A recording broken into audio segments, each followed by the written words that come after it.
ठीक है, first question हो गया बेटा या नहीं? तो फर्स्ट क्वेश्चन को देखिएगा, ये A C plus B D is equal to twice of B C है। ए सी और A B C D is a parallelogram and A C and B D are its diagonals. तो ये prove करना है। तो question number 1 check करिएगा। तो हम एक पैरेललोग्राम बना लेते हैं। ये A B C D is a parallelogram, A B C D is a parallelogram, A C and B D are its diagonal. तो फर्स्ट पार्ट में हमें A C plus B D की वैल्यू कैलकुलेट करनी है।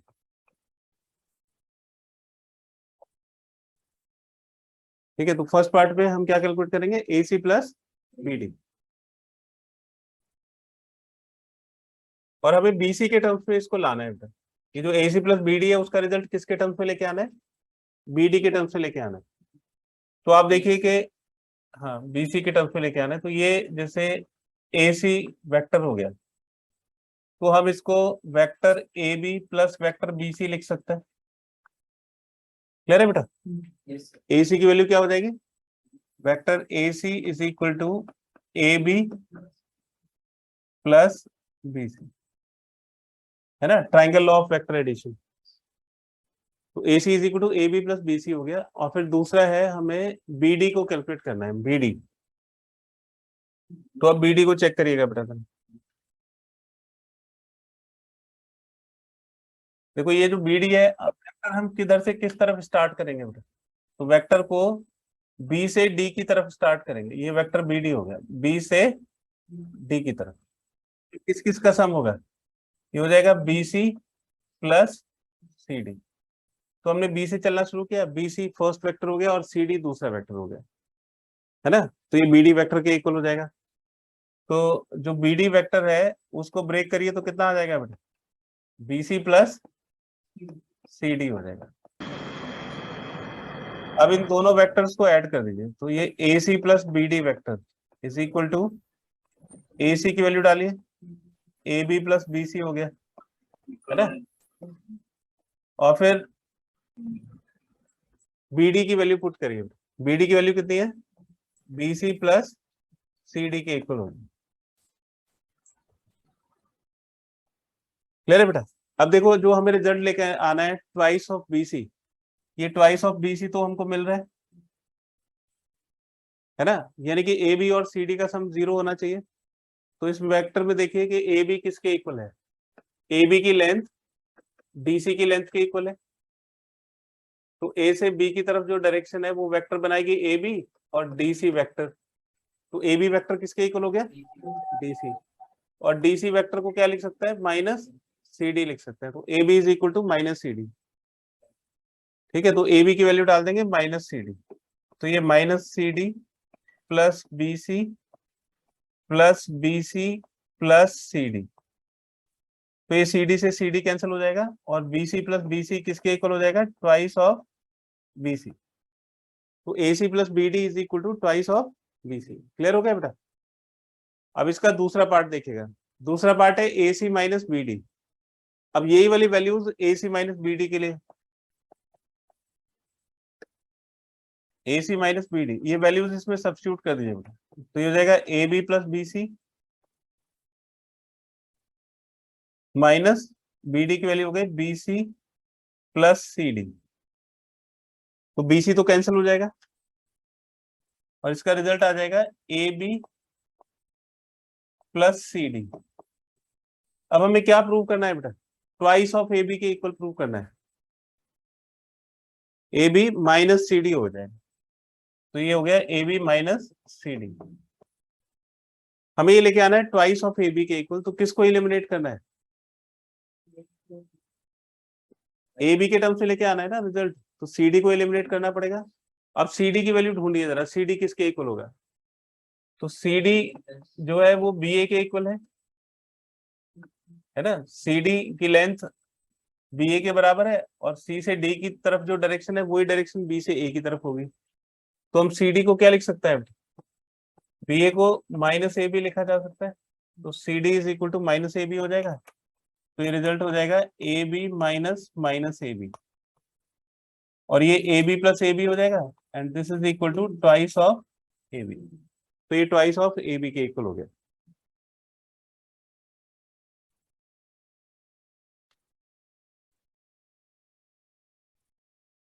Two forces of 5 Newton and 7 Newton act on a particle with an angle of 60 degree between them. Find the resultant force. तो resultant force बताना है कितना होगा। तो जो दो फोर्सेस हैं, two forces of 5 Newton and 7 Newton, तो एक फोर्स है 5 न्यूटन का और एक फोर्स है 7 न्यूटन का। तो जो 5 न्यूटन वाला फोर्स है उसको तो हम ओ ए से रिप्रेजेंट कर रहे हैं, ये 5 न्यूटन का फोर्स हो गया।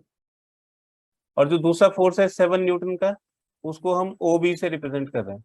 और इन दोनों के बीच में कितने डिग्री का एंगल है? 60 डिग्री का एंगल है। तो कहता है कि find the resultant force.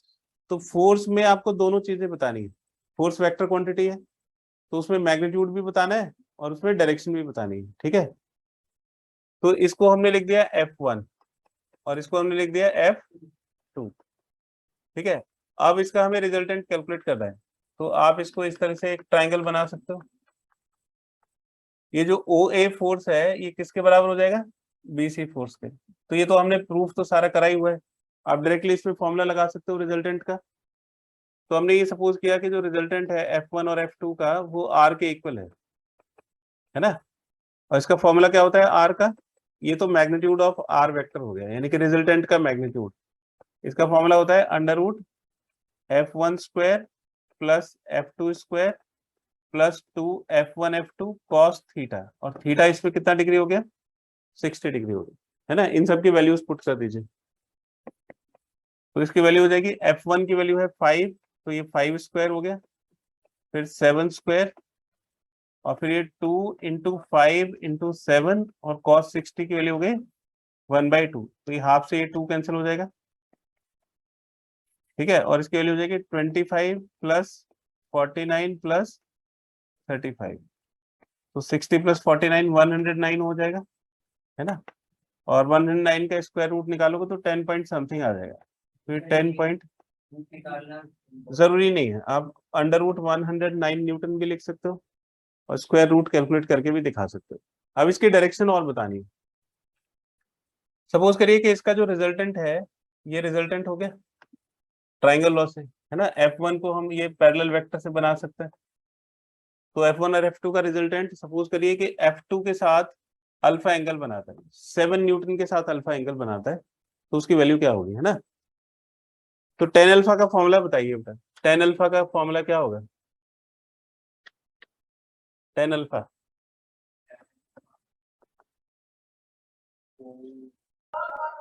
Perpendicular upon base. हाँ, परपेंडिकुलर अपॉन बेस नहीं बेटा, जो आपको triangle law of vector addition बताया था उसका फॉर्मूला बताइए। ये कौन से वाले वेक्टर के साथ बना हुआ है, F1 के साथ या F2 के साथ? F2 F2 के साथ है ना। तो हम जो एंगल है वो F1 के साथ लेंगे, तो ये हो जाएगा F1 sine theta divided sin by theta F2 plus F1 cos 90 degree. 90 कहाँ से आ गया बेटा? थीटा की वैल्यू तो 60 डिग्री दी हुई है ना। Yes sorry 60 degree. तो ये साइन 60 डिग्री डाल देंगे, तो ये हो जाएगा F2 plus F1 cos 60 degree. अब इनकी वैल्यू सब्स्टिट्यूट कर दीजिए, तो F1 5 हो गया और साइन 60 की वैल्यू हो गई √3/2, फिर F2 7, F1 5 और ये 1/2, तो 5 √3/2, और ये 2 7 जब 14 प्लस 5 19/2 हो जाएगा, 2 से 2 कैंसिल हो जाएगा, और ये हो जाएगा 5 √3/19। ये tan अल्फा की वैल्यू हो गई। तो अल्फा हो जाएगा tan इनवर्स 5 √3 डिवाइडेड बाय 19। अगर हमें दूसरे वाला एंगल निकालना हो, अगर हमें ये बीटा की वैल्यू कैलकुलेट करनी हो, तो क्या फॉर्मूला होगा इसका? बीटा के टर्म्स में सर फॉर्मूला बताइए। तो tan बीटा हो जाएगा, F1 के साथ एंगल है तो F2 sin theta upon. Upon F1 plus F2 cos theta. अब इनमें वैल्यूज पुट कर दीजिए, तो F2 की वैल्यू हो गई 7 साइन 60 और ये हो जाएगा 5 + 7 cos 60। तो sin 60 की वैल्यू √3/2 और cos 60 की वैल्यू 1/2। तो ये 7 √3/2 डिवाइडेड बाय 10 + 7/2, ये कैंसिल हो गया, तो हो जाएगा 7 √3/17। ये 10 बीटा की वैल्यू होगी। तो beta is equal to tan inverse 7 √3/17। ठीक है, आप चाहो तो इसकी वैल्यू सब्स्टिट्यूट कर सकते हैं √3 की। क्लियर है बेटा? तो मैंने तो आपको ये दोनों एंगल निकाल के बताए हैं, अल्फा भी निकाला है, बीटा भी निकाला है। आप किसी भी एक एंगल से इसको आंसर कर सकते हो बेटा, किसी भी एक एंगल को बता सकते हो।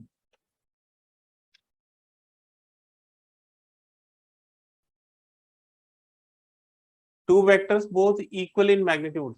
मान लीजिए कि जो दो वेक्टर्स हैं, वेक्टर्स को हमने सपोज कर लिया है ए और बी, तो ए का मैग्नीट्यूड और बी का मैग्नीट्यूड इक्वल है, यानी कि ए किसके इक्वल हो गया, बी के इक्वल हो गया। तो दो वेक्टर्स को हमने ए और बी कंसिडर कर लिया है। Have their resultant equal in magnitude of the either. तो हमने रिजल्टेंट को आर कंसिडर कर लिया, ए और बी का रिजल्टेंट कितना हो गया, तो रिजल्टेंट का मतलब होता है सम। अब वो कह रहा है कि इसका जो मैग्नीट्यूड है, रिजल्टेंट का मैग्नीट्यूड, वो किसी एक के इक्वल है, यानी कि या तो ए या बी दोनों ही इक्वल हैं, तो रिजल्टेंट का मैग्नीट्यूड भी resultant equal in magnitude of the either. जो रिजल्टेंट है वो मैग्नीट्यूड में दोनों के इक्वल है। Find the angle between the two vectors. तो थीटा हमने सपोज कर लिया है angle between A and B, तो ए और बी के बीच का एंगल हमें थीटा कैलकुलेट करना है। फॉर्मूला बताइए बेटा। आपके पास आर ए बी है, आर की वैल्यू पता है, ए की वैल्यू पता है, बी की पता है, तो कौन सा फॉर्मूला लगाएंगे थीटा के लिए? तो आर हो जाएगा √a² + b² + 2ab cos theta. ये फॉर्मूला हो गया। r is equal to √a² + b² + 2ab cos theta. तो इसमें r की वैल्यू को हम a लिख सकते हैं, आप इसको स्क्वायर कर दोगे तो r² हो जाएगा a² + b² + 2ab cos theta. ठीक है, अब इसमें r की वैल्यू सब्स्टिट्यूट कर दीजिए। r की वैल्यू कितनी है, a, तो r को हमने a लिख दिया। b की वैल्यू भी a है, b को भी a लिख दिया। ये a² से a² कैंसिल हो जाएगा, तो हो जाएगा -a² is equal to 2a² cos theta. a² से ये a² कैंसिल, तो cos थीटा की वैल्यू क्या हो जाएगी, -1/2। मैंने आपको बोला था कि 120 डिग्री की वैल्यू याद रखनी है। cos 120 डिग्री कितना हो जाएगा, -1/2 के इक्वल हो जाएगा। तो ये जो cos theta is equal to -1/2 है, इसको हम लिख देंगे cos 120 डिग्री। तो थीटा की वैल्यू क्या हो जाएगी, 120 डिग्री। तो theta is equal to 120 degree आ जाएगी।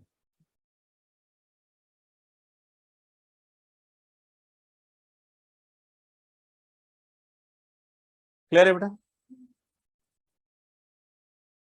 ठीक है, और बताइए फोर्थ क्वेश्चन के बाद।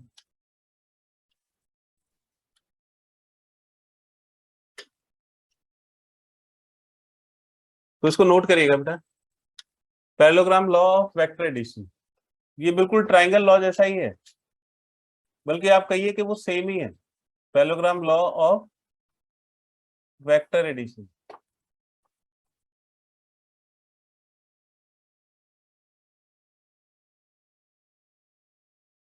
ठीक है, जैसे सपोज करिए कि ये ए वेक्टर है और ये बी वेक्टर है, तो ट्राइंगल लॉ हमें बताता है कि अगर आप इनिशियल से फाइनल पॉइंट को कनेक्ट कर दोगे तो ये रिजल्टेंट वेक्टर हो जाएगा, मतलब this vector represent vector R, और आर किसके इक्वल है, ए प्लस बी के इक्वल है। ठीक है, अगर हम इससे एक पैरेललोग्राम कंस्ट्रक्ट करें, जैसे ये सपोज करिए हमने पॉइंट ले लिया ओ, इस वाले पॉइंट को ए कंसिडर कर लिया, इस वाले पॉइंट को बी कंसिडर कर लिया, और हमने ये एक पैरेललोग्राम बना दिया, तो ये वाला पॉइंट हो गया सी। तो अब मुझे ये बताइए कि जो ओ सी वेक्टर है, ओ सी वेक्टर क्या ये ए बी वेक्टर के इक्वल नहीं होगा? यस सर होगा। है ना? तो ये जो ओ सी वेक्टर है, ये हम ए बी वेक्टर कंसिडर कर सकते हैं, है ना। अब ये पैरेललोग्राम में देखिए कि जो रिजल्टेंट है ए और बी का, तो हम ओसी वेक्टर को भी हमने बी कंसिडर कर लिया। तो ए और बी दोनों वेक्टर के बीच में जो डायगोनल है वो इनके सम को रिप्रेजेंट करता है या नहीं? ठीक है, तो पैरेललोग्राम लॉ क्या है? If using vector A and vector B as adjacent sides of a parallelogram, we make a parallelogram,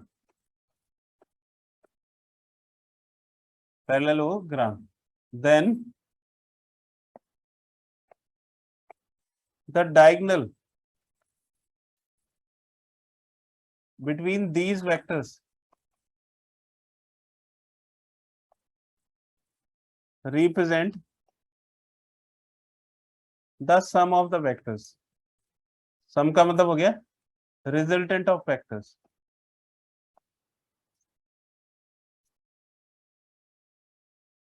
clear है बेटा? तो ट्राइंगल लॉ में ही अगर आप एक ही पॉइंट से दोनों वेक्टर्स को बनाते हो, तो उसमें क्या था, जब आप ट्राइंगल लॉ लगाते थे तो पहले एक वेक्टर बनाते थे, और जब एक वेक्टर खत्म हो जाएगा तो उस पॉइंट से दूसरा वेक्टर बनाते थे। और पैरेललोग्राम में लॉ में क्या है, आप एक ही पॉइंट से दोनों वेक्टर्स को बनाइए। तो आपने ये ए वेक्टर बनाया, फिर ये बी वेक्टर बनाया, ठीक है, पैरेललोग्राम कंप्लीट कर दिया। तो उन दोनों के बीच से जाने वाला जो डायगोनल होगा वो उसके रिजल्टेंट को यानी कि उसके सम को रिप्रेजेंट करेगा। फॉर्मूला दोनों में सेम ही है। जैसे ये अगर थीटा है, दोनों वेक्टर्स के बीच का एंगल थीटा हो गया, और ये जो रिजल्टेंट है वो ए वेक्टर के साथ अल्फा एंगल बना रहे हैं। तो आप देखिए बिल्कुल वही सेम ज्योमेट्री होगी, है ना, ये उसी ट्राइंगल को एक्सटेंड करके तो बनाया गया है। तो आर की वैल्यू हो जाएगी अंडर रूट, फॉर्मूला सेम ही है दोनों के लिए, A square plus B square plus 2ab cos theta, और इसका जो एंगल है वो हो जाएगा tan alpha is equal to perpendicular upon base वाले फॉर्मूले से ये आया था फॉर्मूला। हम किसके साथ एंगल बना रहे हैं, ए के साथ या बी के साथ? ए के साथ। तो साइन थीटा और कॉस थीटा आएंगे बी के साथ, तो ये हो जाएगा B sine theta upon A plus B cos theta. ठीक है, तो जो पैरेललोग्राम लॉ है that is again the triangle law of vector addition. ठीक है, बस फर्क क्या है कि उसमें उनके बीच वाला जो डायगोनल है, आप जो दोनों वेक्टर्स है वो एक ही पॉइंट से बनाते हैं। नोट करिए बेटा इसको।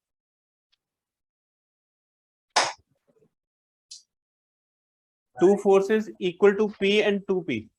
ठीक है, एक फोर्स पी है और दूसरा फोर्स टू पी है। Newton act on a particle, और जो दोनों फोर्स हैं वो एक पार्टिकल के ऊपर एक्ट करते हैं। If the first be double and second be increase by 20 newton.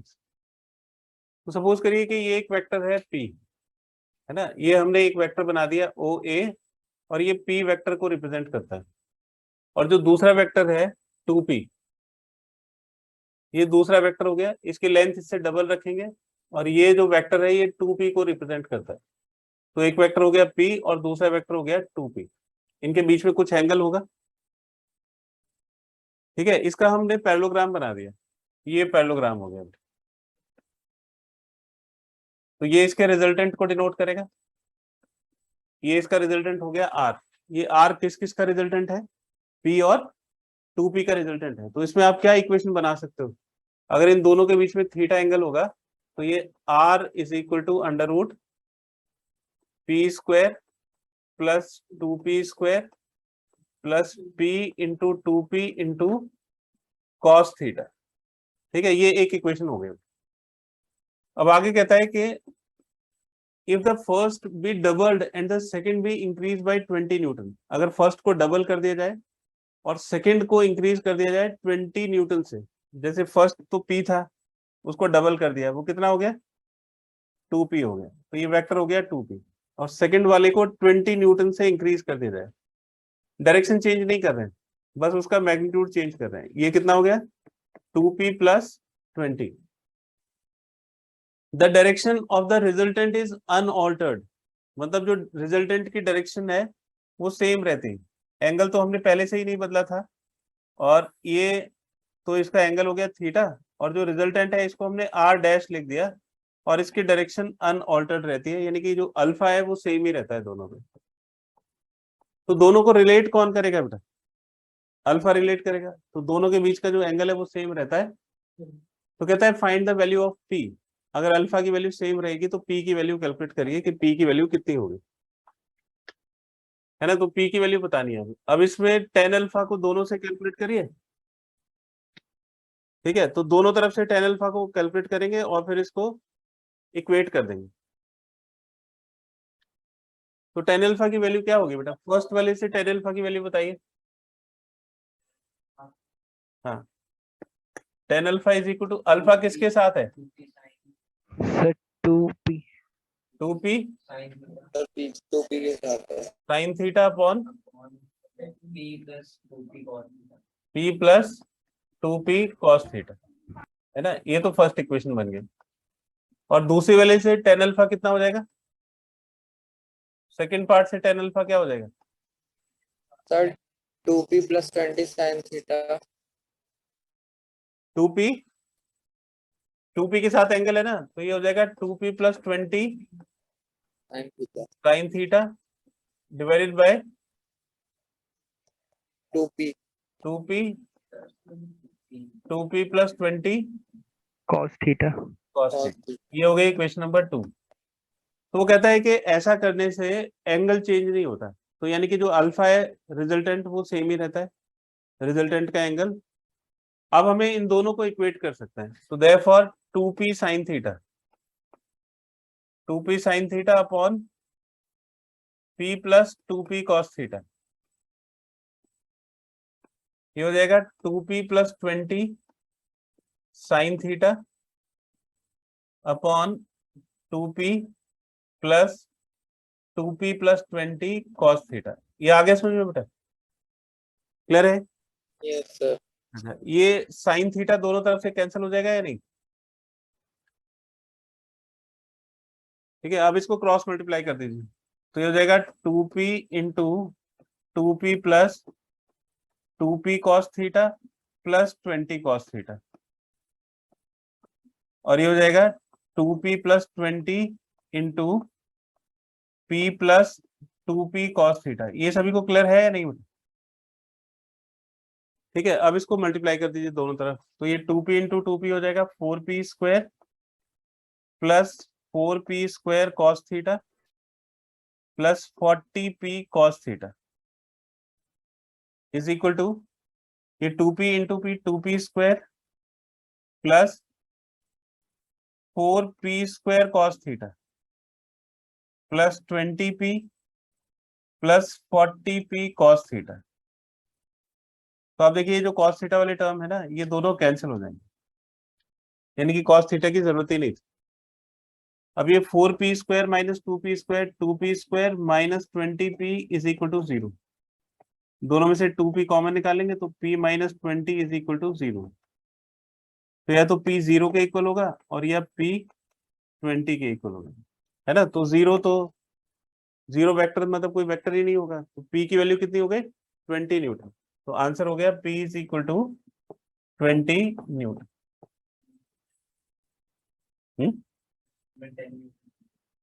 हाँ, ये 2 कॉमन लेंगे तो ये p - 10 आ जाएगा, तो p is equal to 10 Newton.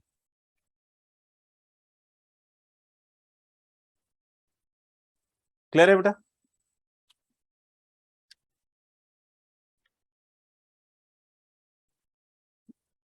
The greatest and the least resultant of two forces acting at a point. तो दो forces हैं, तो हमने फोर्सेस को कंसिडर कर लिया है। Late forces B F1 and F2, ये दो फोर्सेस हो गए, और रिजल्टेंट को हमने R कंसिडर कर लिया, and resultant be capital R। तो कहता है कि जो रिजल्टेंट है उसकी मैक्सिमम वैल्यू 29 न्यूटन है, और जो मिनिमम वैल्यू है वो 5 न्यूटन। ठीक है, तो जब ये डेरिवेशन कराया था तो उसमें बताया था कि रिजल्टेंट की मैक्सिमम वैल्यू a + b के इक्वल होती है, तो ये F1 + F2 हो गया, है ना। और रिजल्टेंट की जो मिनिमम वैल्यू है वो a - b मैग्नीट्यूड के इक्वल होता है, तो ये 5 न्यूटन, क्योंकि मैग्नीट्यूड तो नेगेटिव हो नहीं सकता, तो F1 और F2 में से कोई एक बड़ा होगा, है ना। तो हमने सपोज किया कि F1 बड़ा है ना। तो late F1 is greater than F2, तो हमने बड़े वाले को F1 नाम दे दिया। तो ये F1 बड़ा होगा तो F1 माइनस F2 पॉजिटिव हो गया, ये 5 के इक्वल हो गया। तो F1 और F2 को कैलकुलेट करने के लिए हमारे पास दो इक्वेशंस आ गए, है ना। अब इन दोनों इक्वेशंस को सॉल्व करके हम F1 और F2 की वैल्यू निकाल सकते हैं। तो इन दोनों इक्वेशंस को ऐड कर दीजिए। ऐड करने से क्या फायदा होगा बेटा, F2 खत्म हो जाएगा, तो ये हो जाएगा F1 plus F2 plus F1 minus F2 and this is equal to 29 plus 5, ये F2 कैंसिल हो गया। तो twice of F1 is equal to 34। तो F1 की वैल्यू क्या हो जाएगी, 17 न्यूटन। अब फर्स्ट इक्वेशन में F1 को 17 पुट कर दीजिए, तो 17 plus F2 is equal to 29 हो गया। तो F2 की वैल्यू कितनी हो जाएगी, 12 न्यूटन। तो F1 और F2 आ गए। अभी कहता है if each force is increase by 3 Newton. अभी कहता है कि दोनों फोर्सेस को 3 न्यूटन से इंक्रीज करिए। तो F1 की जो नई वैल्यू है वो हो जाएगी F1 प्लस 3।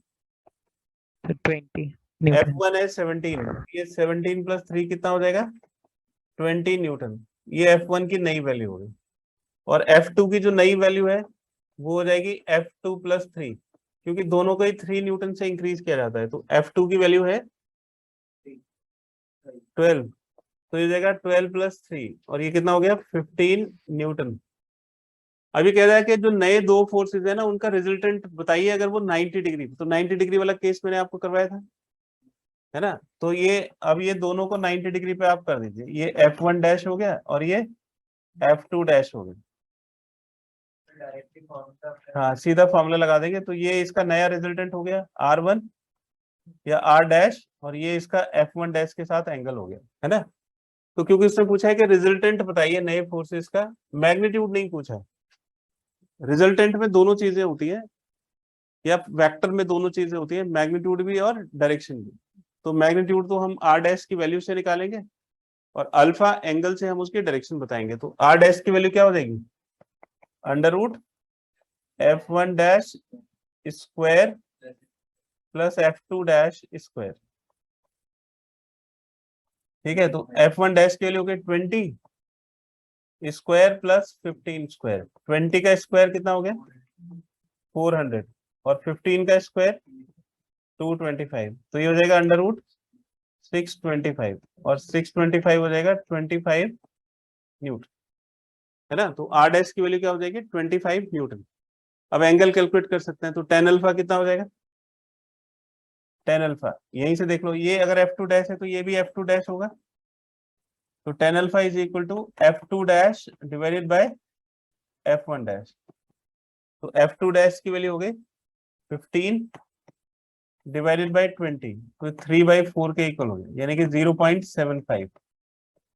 तो tan अल्फा अगर 0.75 के इक्वल होगा तो अल्फा की वैल्यू क्या होगी, therefore alpha is equal to tan inverse 0.75। तो अल्फा जो है वो कितना हो गया, tan इनवर्स 0.75 के इक्वल हो गया। सर यहाँ पे बार में -1 के दे रहा है। वो -1 नहीं है, tan इनवर्स का सिंबल है बेटा, उसको tan इनवर्स बोलते हैं। ठीक है, ये मैंने आपको लास्ट क्लास में बताया था ना कि जिनकी वैल्यूज याद नहीं होगी, मान लो tan theta is equal to 5 दिया हुआ है, तो ये थीटा हो जाएगा tan दूसरी तरफ जाके tan इनवर्स हो जाएगा। ठीक है, तो ये tan का इनवर्स फंक्शन है। आप अभी बस इतना जान लीजिए कि tan को दूसरी तरफ ले जाएंगे तो वो tan इनवर्स बन जाएगा। क्लियर है बेटा, आपने जो भी कुछ ये क्वेश्चन,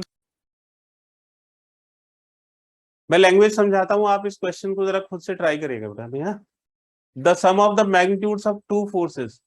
तो सबसे पहले तो इसमें दो फोर्स दिए हुए हैं, तो F1 and F2 be the forces, F1 and F2 be the forces. तो आप इसको सबसे पहले लिखोगे कि इनके मैग्नीट्यूड का, वेक्टर का साइन नहीं लगा रहे हैं ऊपर, इसका मतलब इसका मैग्नीट्यूड हो गया, है ना। तो मैग्नीट्यूड का सम कितना दिया हुआ है, 18 न्यूटन दिया हुआ है। तो ये फर्स्ट इक्वेशन बन गई, F1 plus F2 is equal to इस and the magnitude of two forces acting at a point is 18 Newton.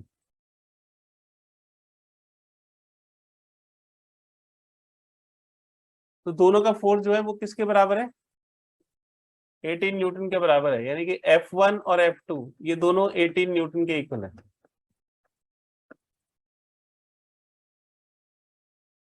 And the magnitude of that resultant is 12 Newton.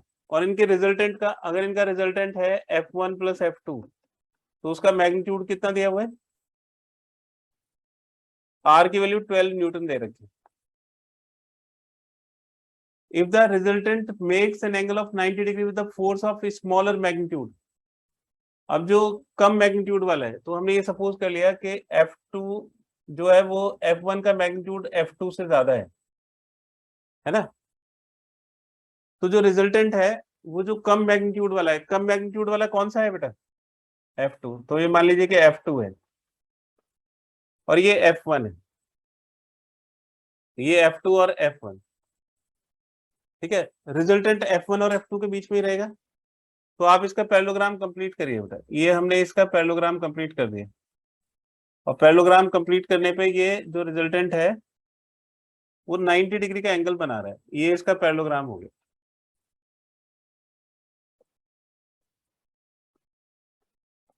ये OA OB से हमने इसको डिनोट कर दिया और ये इसका रिजल्टेंट हो गया। और जो रिजल्टेंट है वो कितने डिग्री का एंगल बना रहा है? 90 डिग्री। किसके साथ? छोटे वाले वेक्टर के साथ, मतलब ये 90 डिग्री है।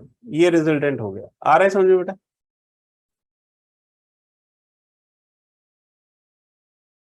What are the magnitudes of the two forces? तो दोनों फोर्सेस के मैग्नीट्यूड बताने हैं कि F1 और F2 के दोनों फोर्सेस के मैग्नीट्यूड कितने होंगे।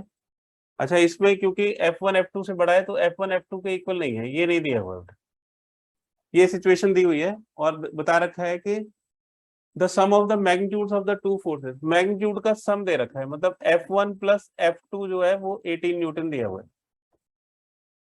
मैग्नीट्यूड का सम 18 न्यूटन है। Sum of the magnitudes of the two forces at a point is, ये यहाँ पे गलत लिखा हुआ है, magnitudes of two forces acting at a point is 18 newton. ये लाइन 2 बार लिख गई है। तो magnitude of the resultant is 12 newton. What are the magnitudes of the two forces? करिए बेटा, 5 मिनट का टाइम है। क्वेश्चन तो क्लियर है सभी को? ट्राई करिए इधर। डिग्री अल्फा, तो पहले तो ये जो अल्फा है वो 90 डिग्री दिया हुआ है, तो आप यहाँ पे 10 अल्फा का फॉर्मूला लगा सकते हो। अल्फा किसके साथ बना हुआ है? F2 के साथ बना हुआ है। तो अल्फा अगर F2 के साथ बना हुआ है तो इसका F1 sin theta upon theta हमें पता नहीं है ना। F1 sin theta upon F2 plus plus sin F1 cos theta, अच्छा, अल्फा की वैल्यू कितनी दे रखी है? so 90 degree. तो ये 10 90 डिग्री हो जाएगा। 10 90 F1 sin theta is equal to, वो F1 और F2 के बीच में 90 डिग्री नहीं है बेटा, रिजल्टेंट 90 डिग्री बना रहा है। ठीक है, रिजल्टेंट का एंगल 90 डिग्री है। तो F1 sin theta upon F2 plus F1 cos theta. 10 90 degree की वैल्यू क्या होती है बेटा? 10 90 डिग्री, 10 90 इन्फिनिटी होता है। इन्फिनिटी तब होगा जब डिनोमिनेटर 0 होगा, है ना?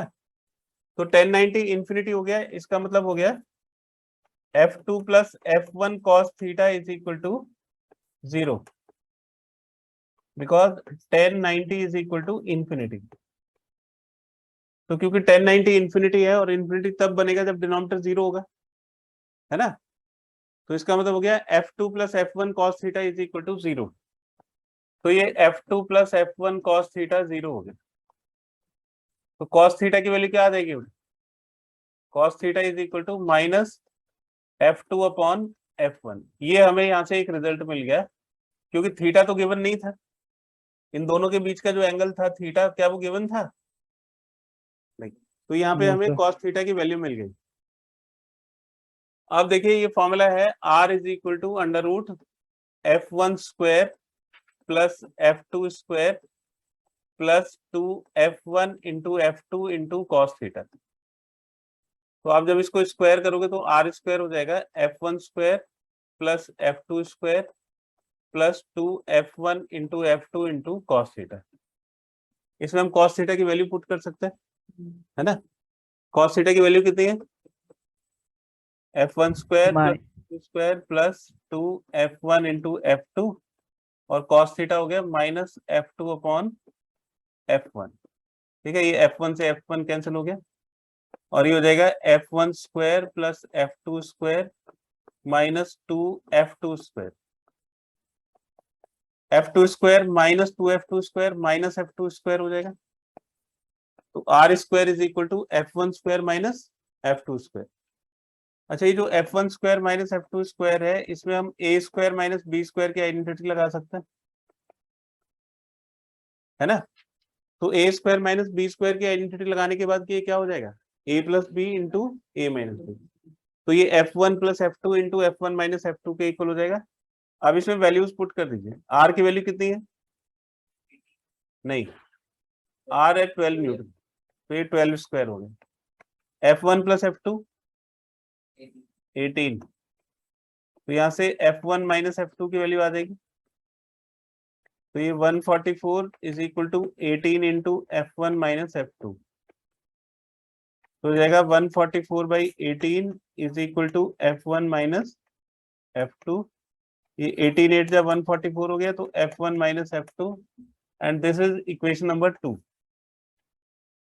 ठीक है, हमें f1 और f2 की वैल्यू निकालनी थी।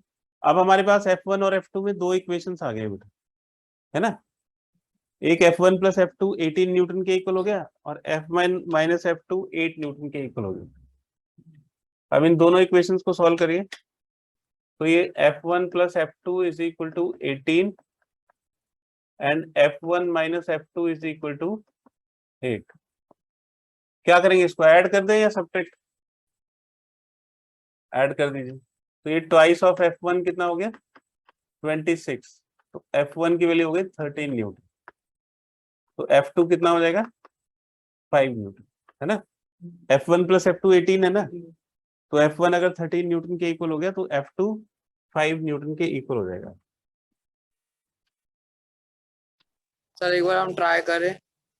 देखिए, जो बोट है, जैसे समुद्र में या किसी नदी में बोट नॉर्थ की तरफ चल रही है, अगर पानी भी नॉर्थ की तरफ चलेगा तो उसकी स्पीड बढ़ेगी, और पानी अगर साउथ की तरफ चलेगा तो उसकी सर स्पीड, घटेगी। यानी कि जो बोट है वो बोट की अपनी स्पीड और जो पानी की स्पीड है उसके रिजल्टेंट के अकॉर्डिंग चलेगी, कि दोनों का रिजल्टेंट किस तरफ आएगा। तो बोट को दो तरह की स्पीड मिल रही है, ये मान लीजिए कि बोट है, बोट को दो तरह की स्पीड मिल रही है। एक तो बोट के इंजन की वजह से है ना, वो तो नॉर्थ के डायरेक्शन में है, और एक पानी की वजह से उसको स्पीड मिलेगी। आप सोचिए कि अगर बोट को ऐसे ही पानी में छोड़ दिया जाए, चलते हुए पानी में, तो ये उसी तरफ जाएगी ना जिस तरफ पानी चलेगा। ठीक है, तो यस बोट को दो स्पीड मिल रही है, एक स्पीड तो मिल रही है 25 किलोमीटर पर आवर नॉर्थ की डायरेक्शन में, और दूसरी स्पीड मिल रही है 60 degree east of south, south से 60 डिग्री ईस्ट की तरफ। तो ये दो वेलोसिटीज हैं। तो पूछ रहा है कि find the resultant velocity of the boat.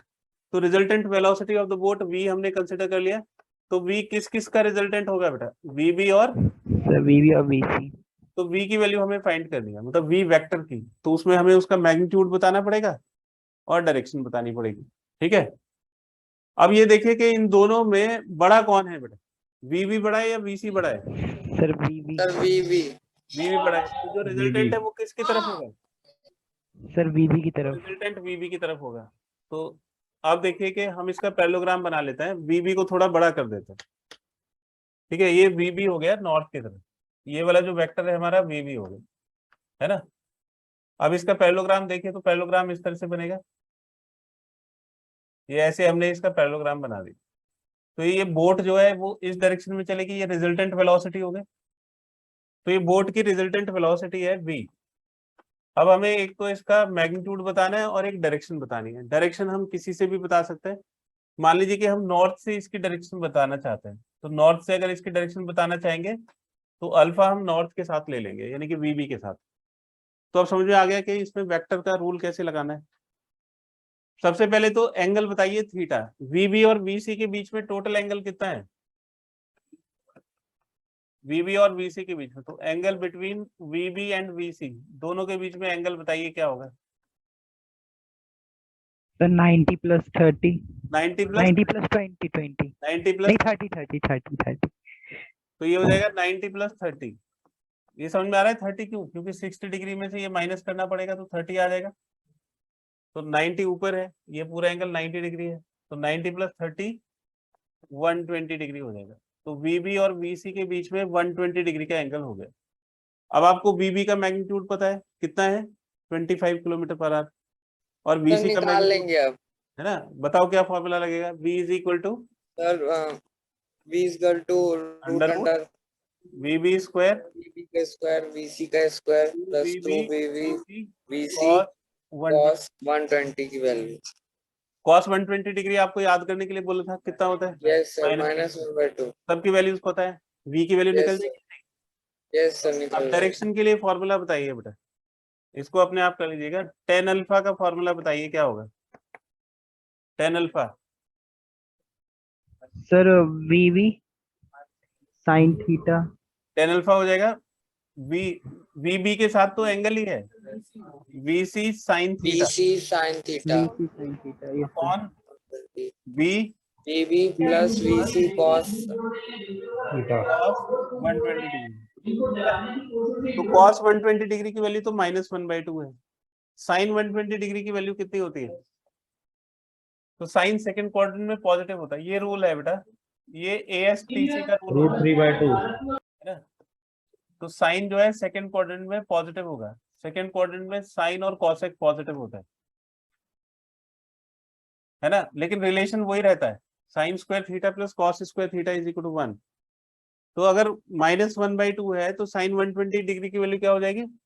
Sir 1/2 √3/2 1/2 है ना भाई, दोनों के स्क्वायर का सम 1 आएगा ना। तो -1/2 का स्क्वायर तो 1/4 होता है, उसको 1 में से माइनस कर दोगे तो 1 - 1/4 3/4 के इक्वल, उसका अंडर रूट √3/2। बस ये वैल्यूज पुट कर दीजिए। तो tan alpha is equal to VC is 10 and sine 120 is √3/2, VB 25, VC is 10 and cos 20 is -1/2। तो हो जाएगा 5 अंडर रूट 3 और ये 25 - 5, तो हो जाएगा 5 अंडर रूट 3 डिवाइडेड बाई 20, यानी कि अंडर रूट 3/4। ये tan अल्फा की वैल्यू हो गई। तो अल्फा कितना हो जाएगा? tan inverse under root 3/4। ठीक है, आप चाहे तो इसको डेसिमल में लिख सकते हैं, अंडर रूट 3 को 4 से डिवाइड करके। तो tan इनवर्स 1.732 डिवाइडेड बाई 4,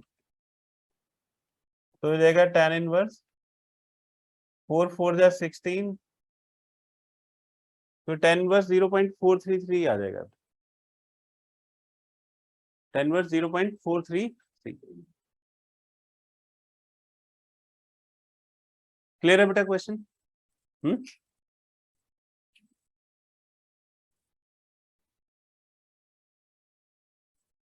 आगे नहीं किए, इससे आगे करे हैं बेटा किसी ने क्वेश्चन? सर एक मुझसे बैक कर देंगे। ठीक है बेटा, फिर बाकी आज बच्चे भी कम है, बाकी फिर टाइम भी हो गया, नेक्स्ट क्लास में करते हैं बेटा।